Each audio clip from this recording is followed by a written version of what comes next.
Hello मेरे दोस्तों, good morning, सुप्रभात। आप सभी प्यारे मित्रों का बालाजी इंस्टीट्यूट के ऑनलाइन प्लेटफॉर्म पर करंट अफेयर्स और स्टैटिक जीके की क्लास में हार्दिक स्वागत करता है।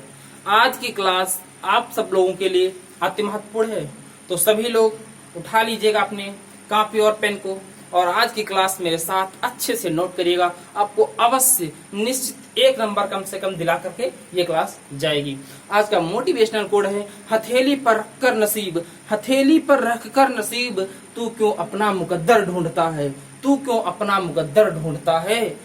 सीख उस समुंदर से, सीख उस समुंदर से जो टकराने के लिए पत्थर ढूंढता है, जो टकराने के लिए पत्थर ढूंढता है। चलिएगा, आज की क्लास पेट और यूपीएसआई इन एग्जामों के लिए अति महत्वपूर्ण है। पेपर की दृष्टि से इन क्वेश्चनों को अति महत्वपूर्ण रूप से बनाया गया है। चलिएगा, तो सभी लोग एक कमेंट कर दीजिएगा और एक लाइक कर दीजिएगा। लाइक करिएगा अवश्य। देखिएगा, लाइक से कुछ नहीं होने वाला है, इससे क्या होगा, आपकी प्रेजेंस दिखाई देगा कि हाँ आप क्लास में उपस्थित हैं। चलिएगा, ठीक है, तो एक लाइक करिएगा और एक बार क्लास को शेयर कर दीजिएगा। तो आज का पहला क्वेश्चन है, चलिएगा सभी लोग मेरे साथ नोट करिएगा। आज का पहला क्वेश्चन है 1 जुलाई 2021 को, लिखिएगा 1 जुलाई 2021 को किसने फसल बीमा यो जागरूकता अभियान, फसल बीमा जागरूकता अभियान की शुरुआत की।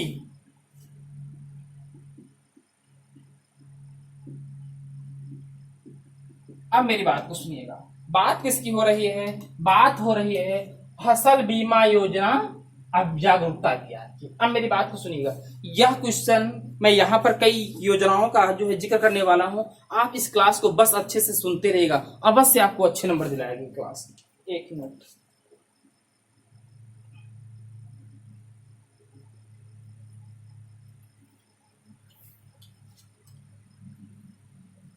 चलिएगा।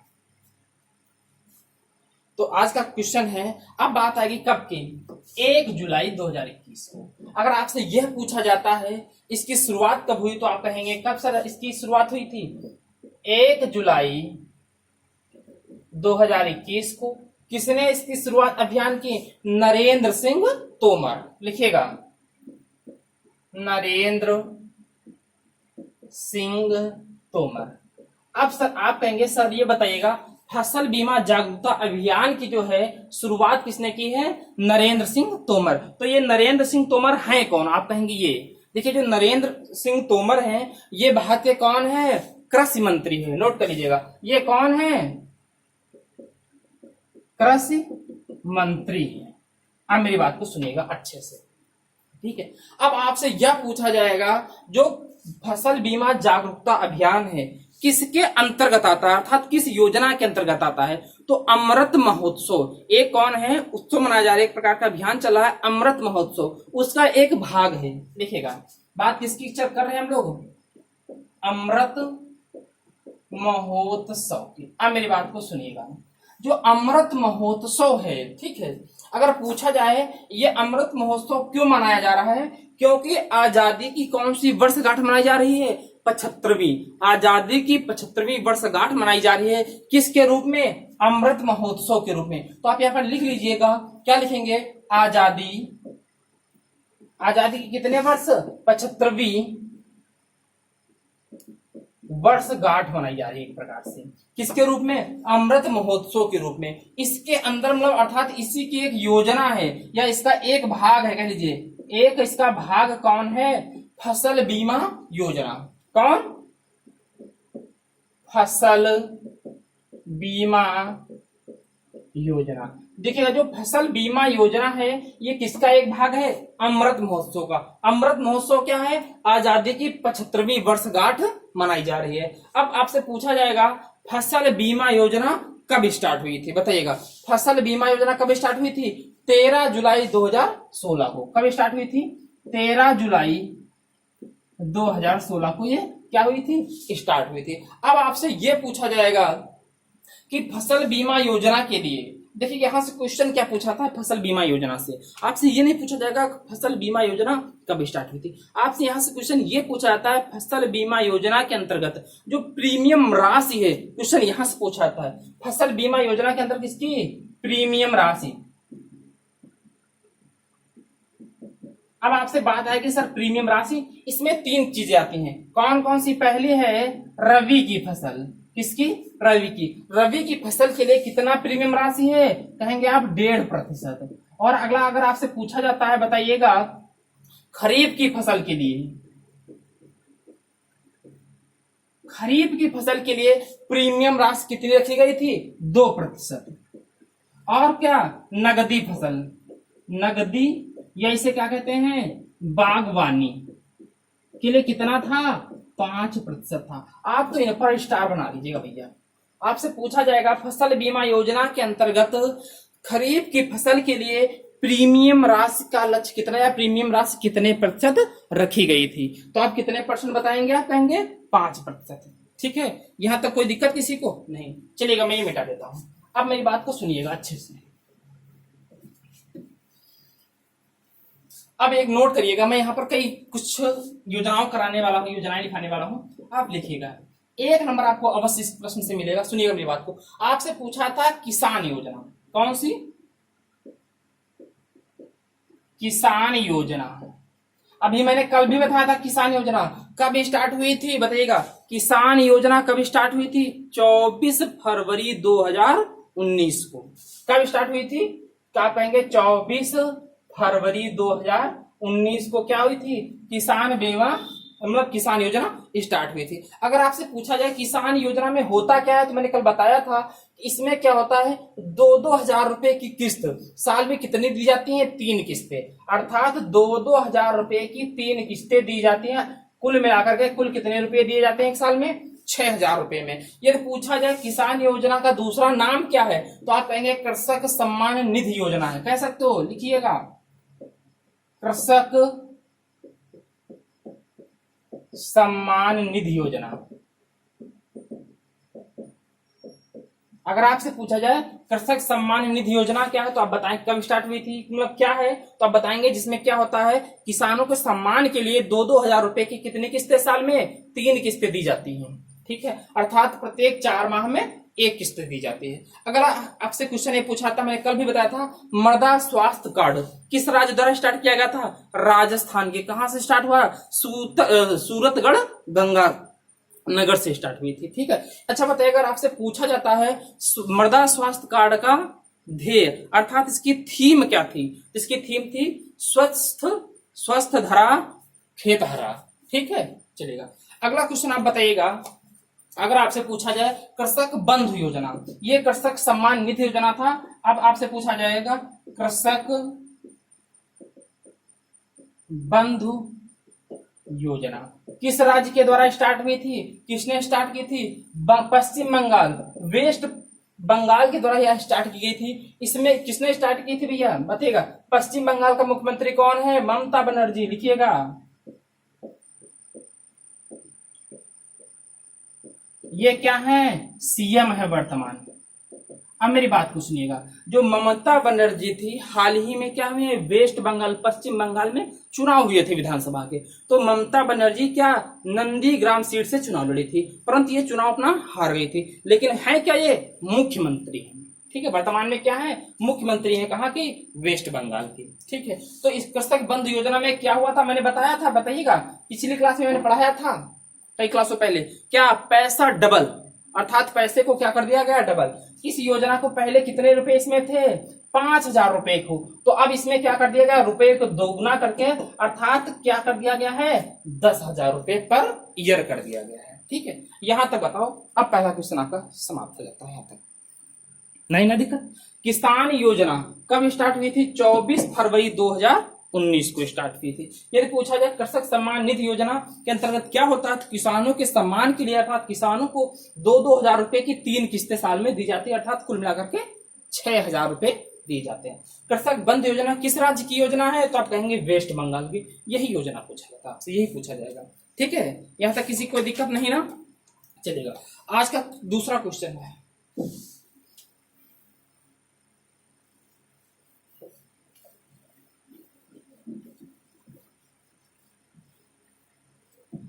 आज का दूसरा क्वेश्चन है, देखिएगा क्वेश्चन नंबर 2, देखिएगा अक्सर चर्चा में रहने वाला, अक्सर चर्चा में रहने वाला ताल ज्वालामुखी, ताल ज्वालामुखी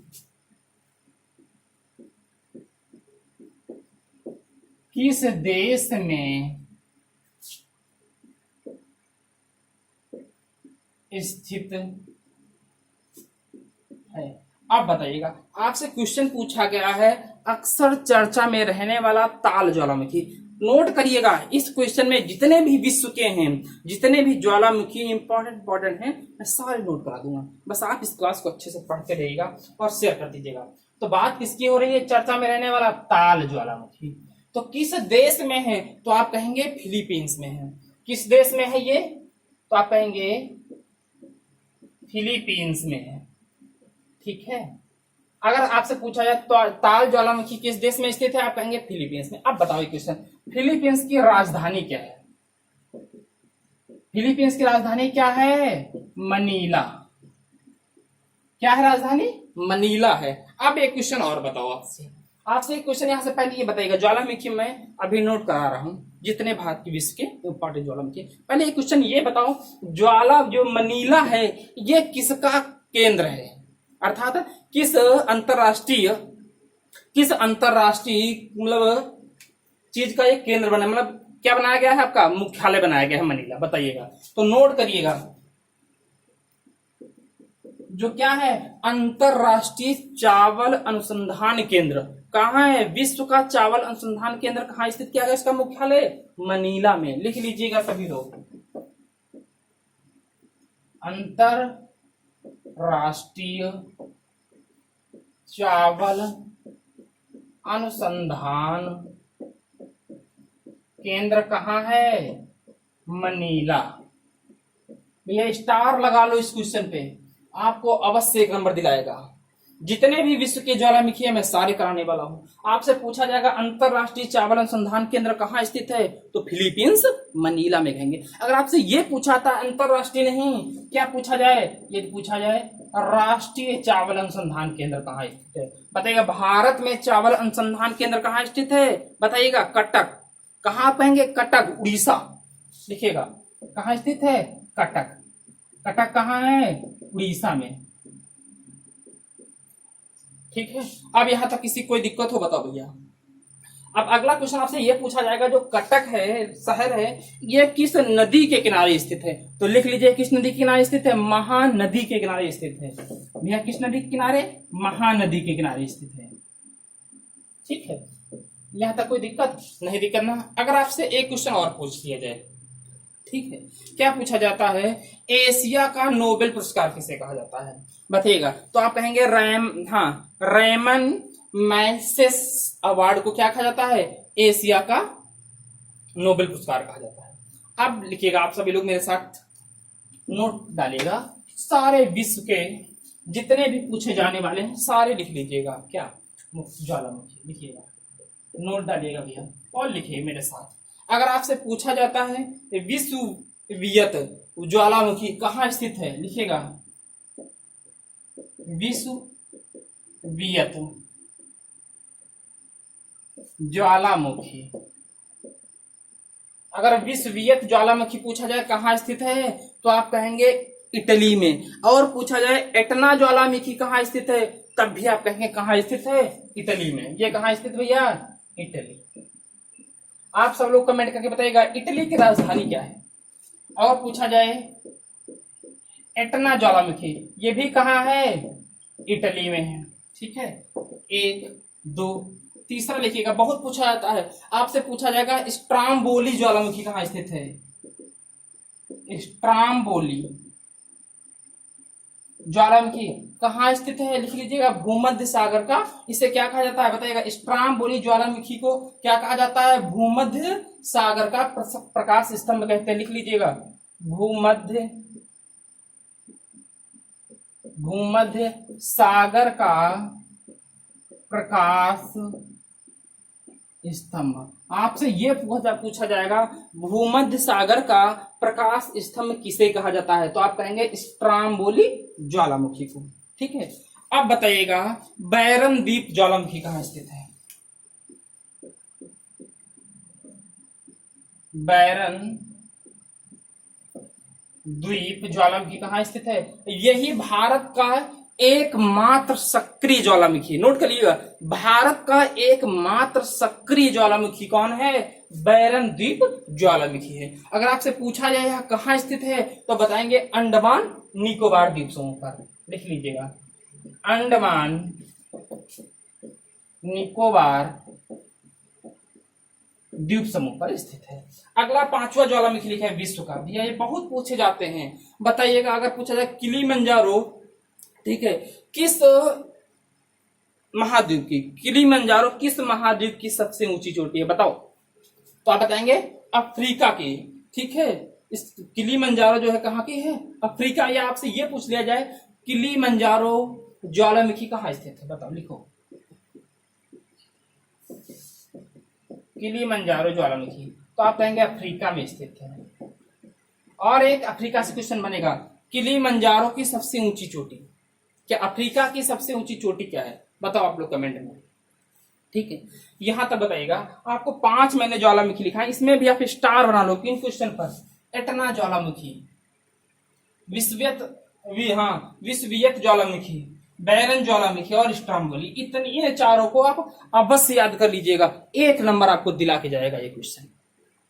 ठीक है, चलिए अब क्वेश्चन नंबर हम लोग 3 पे चलते हैं, ये क्वेश्चन आपका समाप्त होता है।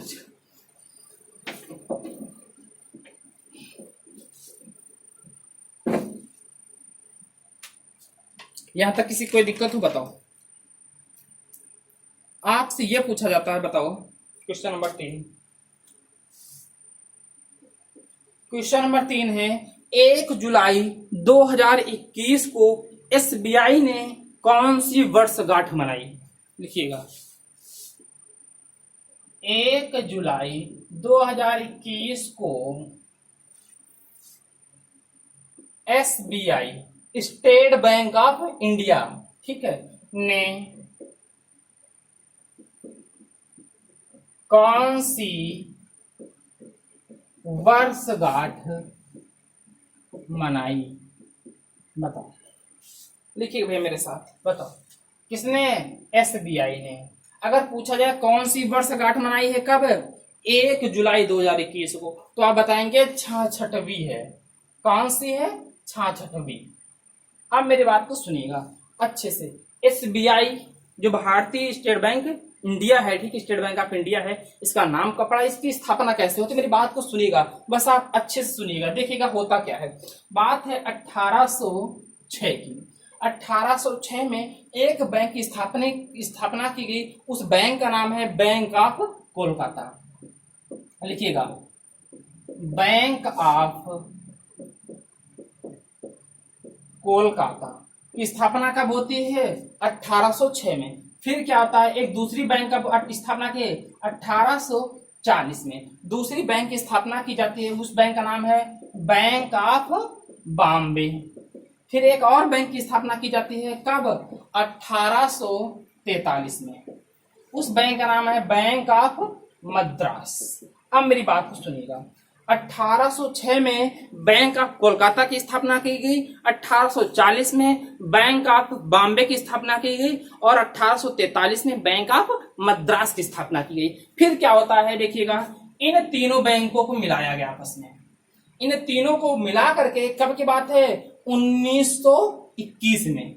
1921 में क्या होता है, 1921 में इन तीनों बैंकों का आपस में क्या कर दिया जाता है, विलय कर दिया जाता है, और इस विलय करके इसका नाम क्या रखा जाता है, इंपीरियल बैंक ऑफ इंडिया, लिखिएगा इंपीरियल बैंक ऑफ इंडिया। अब मेरी बात को सुनिए, ये तो पूछा जाता है इंपीरियल बैंक ऑफ इंडिया की स्थापना कब की गई, तो 1921 में। किस कैसे की गई है, तीन बैंकों को के विलय से। कौन कौन सी, bank of Kolkata, bank of Bombay और बैंक ऑफ मद्रास। इन तीनों को विलय से किसकी स्थापना होती है, इंपीरियल बैंक ऑफ इंडिया। अब इसके बाद देखिए क्या होता है, इसके बाद भारत देश क्या होता है, आजाद होता है। भारत देश आजाद हो जाता है। इसके बाद 1947 में जब भारत देश आजाद हो जाता है, तब एक समिति आती है। तब समिति एक बनाई जाती है, कौन सी, गोरे वाला समिति है। लिखिएगा भैया, कौन से, गोरे वाला समिति की स्थापना होती है। तो गोरे वाले समिति के द्वारा इसका फिर से नाम बदला जाता है, कब, 1955 को। अब मेरी बात को सुनिएगा, कब, 1 जुलाई 1955 को। 1 जुलाई 1955 को किस समिति की सिफारिश पर, गोरे वाला समिति की सिफारिश पर इंपीरियल बैंक ऑफ इंडिया का नाम बदल के क्या रख दिया गया, कब, 1 जुलाई 1955 को इसका नाम रख। एक मिनट, दिख रहा है कि नहीं दिख रहा है, अब नहीं दिख रहा है ना, मेरी बात को सुनिएगा। देखिएगा इस बैंक की, देखिएगा कब, 1 जुलाई 1955 को गोरे वाले समिति की सिफारिश पर 1 जुलाई 19 को इंपीरियल बैंक ऑफ इंडिया का नाम बदल के रख दिया गया स्टेट बैंक ऑफ इंडिया। क्या नाम रख दिया गया, अब इसका नाम रखा गया भैया SBI, state bank of India रख दिया गया है। अब आपसे यह क्वेश्चन पूछा जाएगा, किस अधिनियम के तहत स्टेट बैंक ऑफ इंडिया की स्थापना हुई, तो आप कहेंगे वो कौन सा एक्ट था, यह एक्ट कौन सा था, एक्ट था 1955 का। किस अधिनियम के तहत, 1955 अधिनियम के तहत SBI बैंक की स्थापना होती है। इंपीरियल बैंक ऑफ इंडिया की स्थापना किसके तहत कब होती है, 1921 में होती है। किस कैसे होती है, तीन बैंकों के विलय से होती है। यहां तक बताओ किसी कोई दिक्कत हो, नहीं दिक्कत ना, नहीं, ठीक है। अब एक क्वेश्चन पूछा गया था इसमें, SBI बैंक जो है इसका मुख्यालय कहाँ है, तो ये सबको याद है इसका मुख्यालय मुंबई में है। लेकिन जब पेपर हुआ तो उसमें मुंबई ऑप्शन ही नहीं था। देखिए कैसे पेपर ने, बहुत चालाक है पेपर बनाने वाले। तो आप तो ये याद करते हैं सारे बैंकों के मुख्यालय, लिकिन उसने ऑप्शन में क्या लिखा, मेरी बात को समझिएगा, ठीक है। यहां तक किसी कोई दिक्कत नहीं, मिटाता हूं।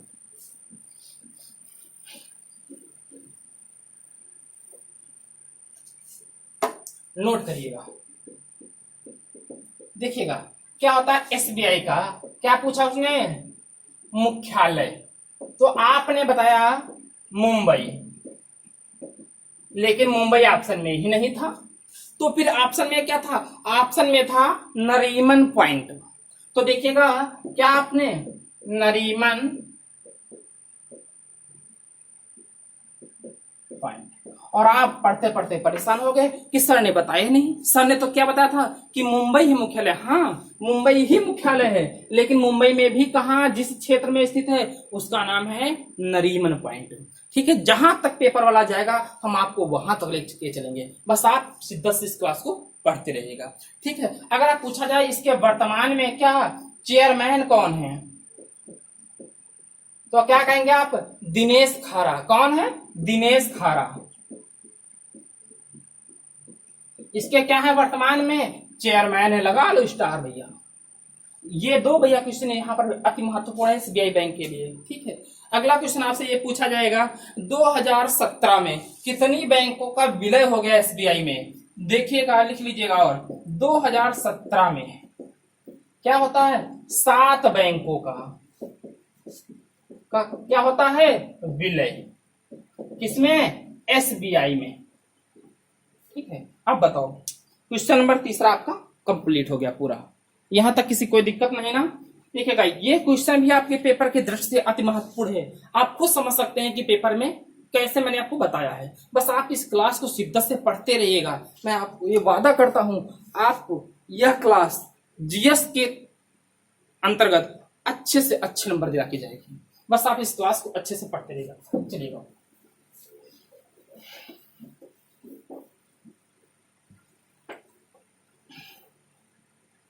आज का क्वेश्चन है भैया चौथा क्वेश्चन, क्वेश्चन नंबर 4 आपसे पूछा जाता है प्रतिवर्ष वन महोत्सव कब मनाया जाता है, बताइएगा। प्रतिवर्ष वन महोत्सव कब मनाया जाता है। अब बात देखिएगा, आपसे क्वेश्चन नंबर 4 क्या है, प्रतिवर्ष वन महोत्सव कब मनाया जाता है। अब मेरी बात को सुनिएगा, अच्छा क्वेश्चन है, लगा लो स्टार, ये भी पेपर की दृष्टि से बहुत महत्वपूर्ण है, क्योंकि इसमें जो आपको जानकारी मिलने वाली है वो आपके लिए पेपर की दृष्टि से अति महत्वपूर्ण है। आपसे ये नहीं पूछा जाएगा कब मनाया जाता है, इसके अंतर्गत क्या क्वेश्चन आएगा आपके लिए, तो वो बहुत महत्वपूर्ण है। अब मेरी बात को सुनिएगा, तो वन महोत्सव मनाया कब जाता है, तो लिख लीजिएगा 1 जुलाई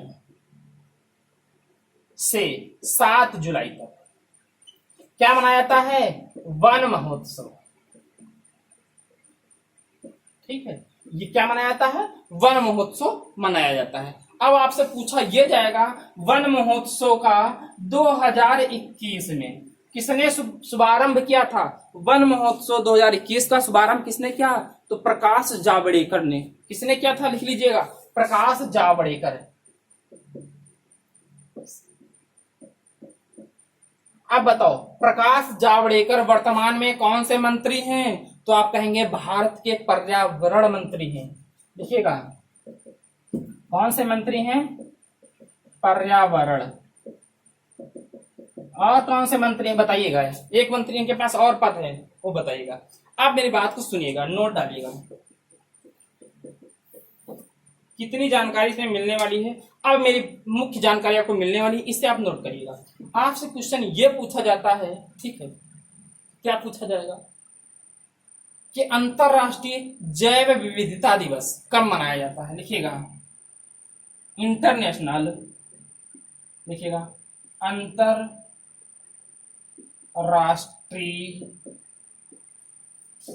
जैव विविधता दिवस कब मनाया जाता है, लिख लीजिएगा 22 मई को। कब मनाया जाता है, 22 मई को।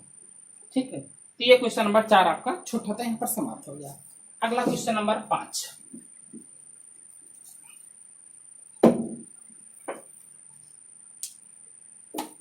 क्वेश्चन नंबर 5 देखिए कितना, देखिए महत्वपूर्ण है। क्वेश्चन नंबर 5 में पूछा जाता है प्राण वायु पुरस्कार का संबंध किससे है या किस योजना से है। लिखिएगा प्राण वायु पुरस्कार का संबंध किससे है, लिखिएगा किससे है।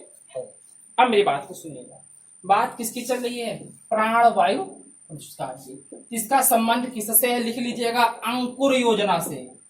किससे है, अंकुर योजना से। ठीक है, यहां तक कोई दिक्कत। अब लिखिएगा नोट। अब मैं आपको अच्छे अच्छे क्वेश्चन कराने वाला हूं। आपसे क्वेश्चन ये पूछा जाता है, बताएगा भारत में क्षेत्रफल की दृष्टि से सबसे अधिक वन कहाँ स्थित है। देखिएगा क्या भारत में क्या क्षेत्रफल की दृष्टि से, क्षेत्रफल की दृष्टि से सबसे अधिक वन कहाँ है, तो आप कहेंगे मध्य प्रदेश में। क्या है, सबसे अधिक है। क्या है, अधिक वन। यदि आपसे पूछा जाए भारत में क्षेत्रफल नहीं प्रतिशत की दृष्टि से सबसे अधिक वन कहाँ स्थित है, तो आप कहेंगे मिजोरम में। कहाँ स्थित है, मिजोरम। अगर पूछा जाए कितने परसेंट, तो आप कहेंगे 85% स्थित है। ठीक है, यहां तक किसी कोई दिक्कत नहीं ना, चलिएगा। एक क्वेश्चन आप सब लोग और नोट करिएगा। आपसे पूछा जाए भारतीय वन सर्वेक्षण रिपोर्ट, लिखिएगा भारतीय वन सर्वेक्षण रिपोर्ट 2019 के अनुसार, भारतीय वन सर्वेक्षण रिपोर्ट 2019 के अनुसार भारत में कितने प्रतिशत वन थे बताइएगा। लिखिएगा 24, लिखिएगा भैया कितने परसेंट, 24.56%। क्षेत्रफल पर क्या थे, वन थे। किस रिपोर्ट के अनुसार, भारतीय वन सर्वेक्षण रिपोर्ट 2000 के अनुसार, 2019 के अनुसार कितने 24.56% क्षेत्रफल पर वन थे, ऐसे लिख लो। अगर आपसे ये पूछा जाए क्षेत्र कितना था, तो आप बताएंगे 8.87 लाख किलोमीटर स्क्वायर, इतने क्षेत्रफल था। अब बताओ आप सब लोग, आज की क्लास कैसे लगी, बताओ भाई। यहां तक किसी कोई दिक्कत हो तो आज की, अब बताइएगा आप सभी लोग, आज की क्लास आपको कैसे लगी। एक कमेंट करिएगा अच्छा सा और बताइएगा आज की क्लास में आपको मजा आया कि नहीं आया, क्लास अच्छी लगी कि नहीं लगी। आपके पेपर की दृष्टि से आज की क्लास अति महत्वपूर्ण है। बस आप इस क्लास को शिद्दत से पढ़ लीजिएगा, ठीक है। एक बार नहीं 2 बार क्लास को देखिएगा, आपको याद हो जाएगा क्लास में। बस आप अच्छे से पढ़ते रहिएगा, ठीक है। और क्लास को एक बार नहीं लाइक किया तो अभी लाइक कर दीजिएगा और एक शेयर कर दीजिएगा। और हाँ भाई, जिन लोगों ने इस चैनल को सब्सक्राइब नहीं किया है वो लोग इस चैनल को सब्सक्राइब कर लें, जिससे कोई भी वीडियो आने वाला होगा तो उन्हें नोटिफिकेशन तुरंत मिल जाएगा, ठीक है। चलेगा, तो आज की क्लास को यहीं पर समाप्त किया जाता है, ठीक है। Okay bye, take care.